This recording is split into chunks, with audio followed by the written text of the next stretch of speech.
Senaryo: may nagrereklamo tungkol sa malakas na ingay, ilegal na sugal, at madalas na awayan sa komunidad.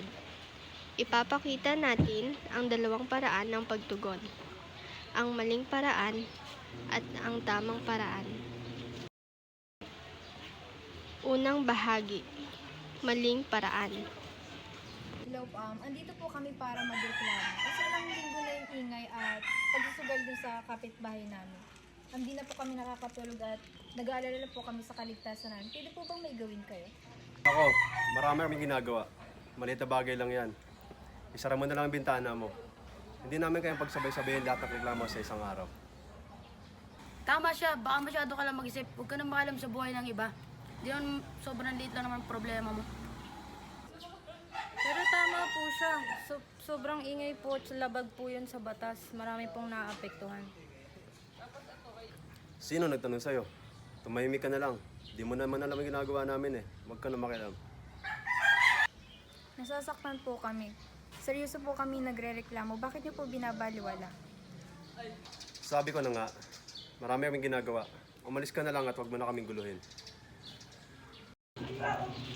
Sa bahaging ito, hindi sila nakinig, bastos, at walang malasakit.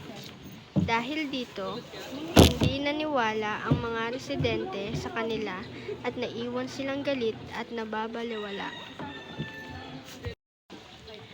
Pangalawang bahagi: ang tamang paraan. Magandang araw po. Andito po ulit kami para magreklamo. May ingay, may gulo at madalas nag-aaway. Hindi na po kami komportable dito. Sana po matulungan ninyo. Magandang araw po. Salamat sa pagpapaalam. Naiintindihan po namin nahihirapan at nakaka-apekto ito sa inyo. Sabihin niyo po sa amin ang lahat ng inyong nakita at makikinig kami ng mabuti. Mahalaga sa amin ang inyong kaligtasan at kapayapaan. Nandito kami para tumulong at ayusin ang sitwasyon. Maaari kayong magsabi sa amin at makikinig kami.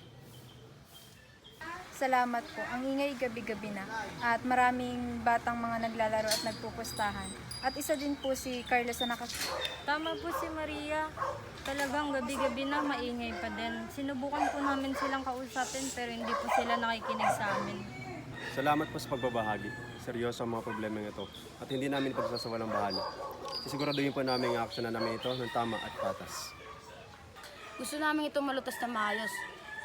At kakausapin namin lahat ng sangkot, ipagpapatupad namin ang batas. Gusto namin maging ligtas at mapayapa ang lugar natin. Maraming salamat po sa pakikinig. Mas gumaan po lalo ang loob ko. Nagtitiwala po kami sa inyo. Sana po tama ang ginagawa ninyo. Gagawin namin ang lahat para sa inyo. Magtutulungan tayo para maging maayos ang ating komunidad. Ngayon, pag-uusapan natin kung paano nakatutulong ang respeto, pag-unawa at pagtutulungan sa pagkakaroon ng tiwala. Nang hindi sila nakinig, nawalan ng tiwala ang mga tao. Pero nang ipakita nila ang respeto at malasakit, naniwala ang mga tao sa kanila. Mas naging handa silang makipagtulungan. Tama, kapag may respeto at pag-unawa, mas nararamdaman ng mga tao na mahalaga sila. Kapag nagtutulungan tayo, mas madaling malutas ang mga problema. Ang tiwala ay nabubuo kapag nararamdaman ng lahat na pinapakinggan at inaalagaan sila. Sa madaling salita, ang mabuting pakikitungo at pagtutulungan ang susi upang magkaroon ng tiwala at maging maayos ang lahat. Sumasang-ayon kami. Mahalaga ang pagmamalasakit at pagtutulungan para maging maayos ang ating komunidad.